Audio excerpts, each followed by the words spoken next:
Hi, my name is Sydney Brandeis, and today I'm here with Mehmet Sevinc.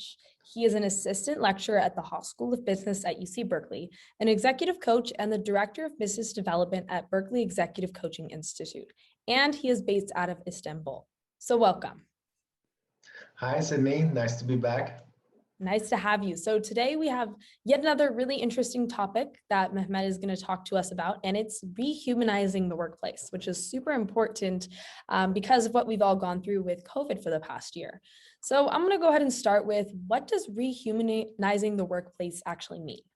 Yeah, I came up with that title when I looked at my LinkedIn profile and I saw assistant lecturer, executive coach, director of business development. I said, yes, this is what you do, man. But it sounds so boring. Like, what is the impact of your work on people? Like, why do people come back to you after a workshop and say, in 20 years, I've been to so many different trainings, this was different. So what is the uniqueness? What's this secret in these workshops that Mark, our founder, Dr. Mark Rittenberg, developed over the years? It is rehumanizing workplaces. It's bringing human skills. It's bringing human skills back to your workplace. Like, what are those human skills we talked about in the previous section? It's about authenticity, bringing your authentic self. It's bringing fun. Don't take yourself too seriously. Remember rule number 6. It is bringing fun to workplaces. It's bringing empathy. It's bringing humanity. It's bringing storytelling. It's bringing art. I mean, sometimes we do not only just singing and dancing, we also do drawing in our workshops. And why? Because it's a human skill. It's a basic human skill. If you remember your childhood, you probably spent hours on that dinner table drawing things and thinking that you are the next Matisse or someone, So that's what I mean by rehumanizing workplaces. And sometimes we ask the question around their life integration. What are you doing at work that you can bring back to your home? Because work is not the enemy. Actually, there's so many good things happening at workplaces. And if I look at myself, I am really organized at workplace. I can bring that to home. And the vice versa. What am I good at? What am I doing at home that I should be bringing to work? Like, what are some of the things that you are doing at home that you can bring to work? And sometimes people think more relationships, more maybe more patience, better listening. So that's what I mean by bringing more humanity, rehumanizing workplaces. Interesting. So kind of transferring some of the home skills to the workplace. Definitely. So why is it so important to do this? Why is it so important to rehumanize our workplaces? I mean, if I think about my previous job, which I enjoyed, I mean, I worked with good people, but it was just not the right environment for me. And I remember waking up every single morning with this cramp in my stomach, this ache, almost like, oh, like, how am I going to get out of this bed this morning? Because I was missing that. I was missing that connection. I was missing that humanity part. I was not really growing. Things weren't just working for me. And it was really hard. I would come back home and I would tell my wife that I was rotting alive. I was rotting, I was dying alive. And I have a member, and I hope some of them are listening to this. I have a WhatsApp group with my high school friends. I mean, these people, I know them over 20 years. And on Sunday nights, the messages start flowing. It's the Sunday night, Monday morning is coming up, stressful. Oh, how am I going to go? Because the lack of humanity. We just need to, that's why I think we need to bring more humanity to workplaces. So do you think that with the addition of COVID-19 to all of this, do you think that humanity has kind of left our workplaces more over the past year? That's such a good question. It goes back to your intention and choices, I think. Like, what is the intention? What is your intention as the leader, or even And by the way, when I say leader, we believe that you don't really need the title to be a leader. An individual contributor can easily be a leader too. So what is the intention and what's your choice? Like what's the choice you're going to make if your intention is to bring more humanity to workplaces? Like our weekly calls, for example, when COVID started, we have a 90-minute weekly call every Monday morning. It's a company-wide. And some of those meetings, we stopped talking about business. And we just checked in on how people are doing. Because in the beginning, especially, there was a lot of unknown. I mean, things are getting better now, but you remember about a year and a half ago, 15 months ago, we had no idea. And we are such a small business, we didn't even know we were going to survive. So the anxiety, the stress, the unknown, the kids are now home. How are you going? So what is the choice you're going to make as a company? Are you going to just act normal that things haven't changed? Right now, the whole concept around how are we going to go back to work? I was talking to someone who is so used to working from home right now. She has no intention of going back. So what is Oh, going to be your choice as a company? What is going to be your intention? So for a lot of companies, I think unfortunately it really impacted them in a negative way. I mean, I go into meetings, the cameras are off. So I can't really tell who is there, who's not there. I'm talking, I can't see any kind of facial gestures, expressions. So in many ways, and I think going back, it's really benefited me because I stopped traveling and I started working from home from Istanbul, which is also crazy with my working hours, but that's another story. So I believe it impacted some companies in a bad way, because of the lack of intention and the choice and the creativity. so Because I've also seen so many good examples of actually improving relationships, improving humanity through Zoom, through other web conference tools during COVID. so it seems like kind of acting like everything is normal Mm. doesn't humanize the workplace, and talking about the issues and what's going on rehumanizes it. I mean, yes. And I think I'm going to take this from our coaching methodology, some ground rules. And, I don't like rules, calling them rules, but some ground rules. Let's have the cameras on for crying out loud for 30 minutes so that we can see you. I mean, yes, the environments may not be appropriate, but for 30 minutes, let's see them, see each other.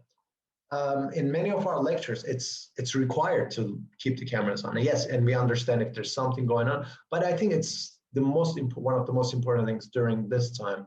And yeah, you got to change the format of your meetings sometimes and not talk about business, which is important. But I mean, we talk a lot about self-care these days, and I can't remember the word. Oh, somebody used it today. I loved it. But in the airplanes, when the air mask or the air, what is that thing, drops, you put yours on first, then put your child's. You got to take care of yourself. And I think the humanity is so important. We crave for those human connections. Going back to your creativity, your intention, and your choice. So what are those going to be if you want to keep these human connections alive during COVID? Interesting. So you wrote an article about this, which some of that is in the article, and some is not. But you talk about 3 steps to rehumanizing the workplace. Can you talk more about that? Yeah, I wish there was some kind of a research behind it, but I thought about this and I promised myself that it was going to be as serious because there's so much things. It's not just 3 things. There's so many things you can do to rehumanize your workplaces. But in this very article, I thought of one weekend. I said, what are some of like my top 3 that I can put into this article? And the first one is, I believe we talked about it in the previous section, from Dr. Angeles Arian, Fourfold Way book. Show up and choose to be present. Show up. You showed up, great. Be present too.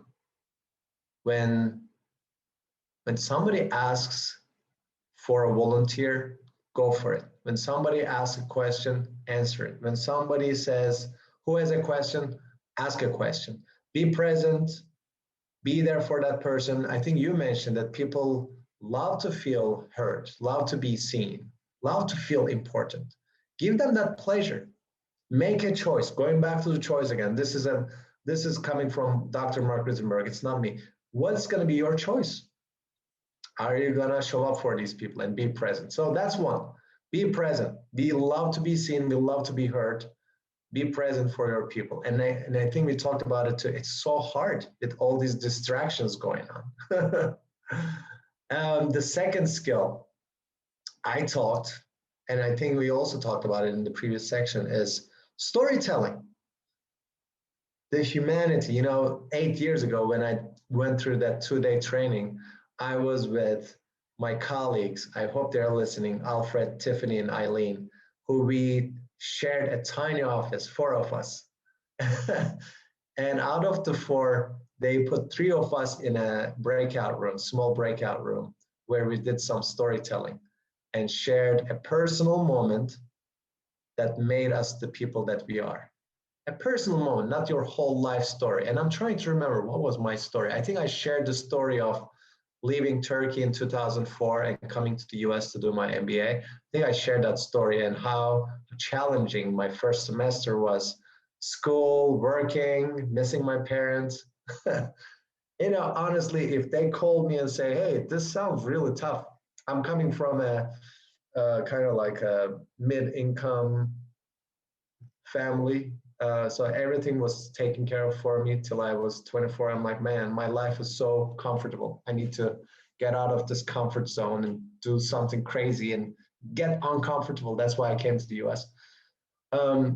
I shared that story, and Alfred shared his story. Eileen shared hers. So it was just different on Monday when we were back in the office. I'm like, oh man, now I know who you are. Oh, now I know why you have to leave at 3:30 every day. Oh, I know why you act that way. Almost this, oh, wow, we've been sharing the same office for a year, but I had no idea who you were, man. So it was just this beautiful. Our relationships changed, the way we work changed, our productivity went up.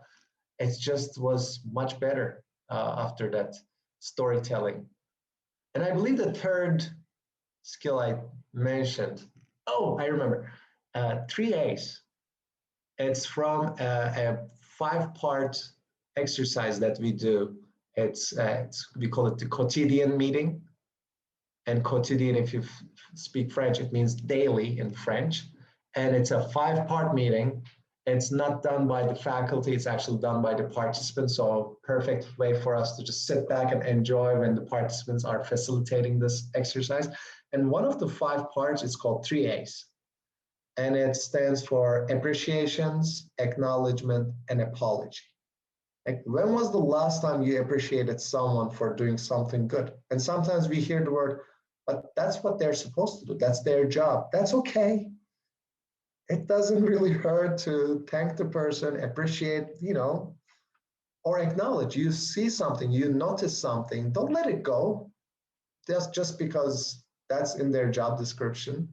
Or even, I think sometimes we're really hard on ourselves. So appreciate yourself, acknowledge yourself without being arrogant. Or when was the last time you appreciated your partner?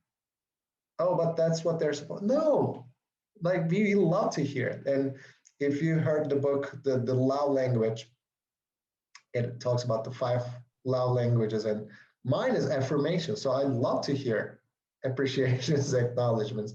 And then the third A is apology, which is, for some people, it's so hard to apologize for something they've done. It almost feels like a weakness or so much pride that, oh, how can I apologize? But I honestly say this, I've seen it, people apologizing to each other at workplaces, and it just changes them. It puts the guards down. Like, okay, you are a human, you're apologizing, you made a mistake and you admit it. Okay, no problem. Thanks for that. These are all basic human skills. I'm not creating anything new. Like, is there anything mind-blowing that I've shared? No, like these are basic human skills. Somebody sometime made a rule. I don't know who that person is. I need to find and ask, why did you make these rules? Not to bring these back to workplaces. So I wrote that article, and I'm actually thinking about writing another one to continue. It was almost a year ago. I'm so bad at writing. So hopefully the second is on the way. It's good timing too. We need one. Mm. Well, thank you for those 3 steps. I think they're very doable for people and they can bring us closer in the workplace. And I think that's super important right now. So simple, so simple. And you're absolutely right. It will bring you closer to each other. Yes. Well, thank you for talking to us about rehumanizing the workplace today, everyone. That was Mehmet Sevinc, and thank you for being with us. Thank you. Thank you, Sydney.